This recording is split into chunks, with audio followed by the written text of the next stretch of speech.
નમસ્કાર ખેડૂત મિત્રો, આપ સૌનું સ્વાગત છે અમારી ચેનલ પર। આજે અમે લાવ્યા છીએ 10 ફેબ્રુઆરી 2026ના ગુજરાતની બધી મંડીઓના ડુંગળીના તાજા ભાવ।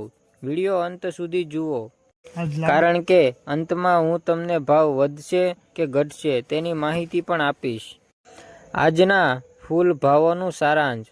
મિત્રો, આજના દિવસે ગુજરાતમાં ડુંગળીનો સરેરાશ ભાવ ₹1250 થી ₹1500 સુધી પ્રતિ ક્વિન્ટલ ચાલી રહ્યો છે।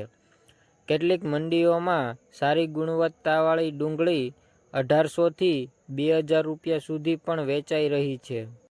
હવે જોઈએ મુખ્ય મંડીઓના ભાવ। ચાલો હવે એક એક કરીને મંડીઓ જોઈએ।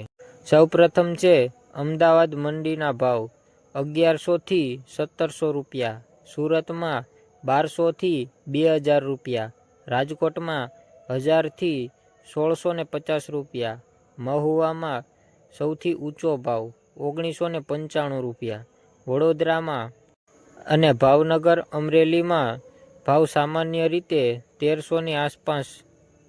હવે જોઈએ ભાવ કેમ હાવ આવા છે। મિત્રો, ડુંગળીના ભાવ પર 3 મુખ્ય કારણો અસર કરે છે। મંડીઓમાં આવક વધી છે, સ્ટોક કરેલી ડુંગળી બહાર આવી રહી છે, માંગ સામાન્ય છે, ખાસ તેજી નથી, એટલે ભાવ હાલમાં સ્થિરથી થોડા નરમ છે। ખેડૂતો માટે સલાહ: જો તમારી ડુંગળી સારી ગુણવત્તાની છે તો આજના ભાવમાં વેચાણ કરી શકો। જો માલ સામાન્ય છે તો થોડા દિવસ સુધી રોકી શકો, ભાવમાં થોડો સુધારો આવી શકે છે।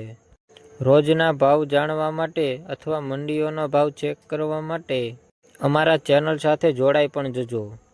મિત્રો, આ હતા 10 ફેબ્રુઆરી 2026ના ગુજરાતના ડુંગળીના ભાવ।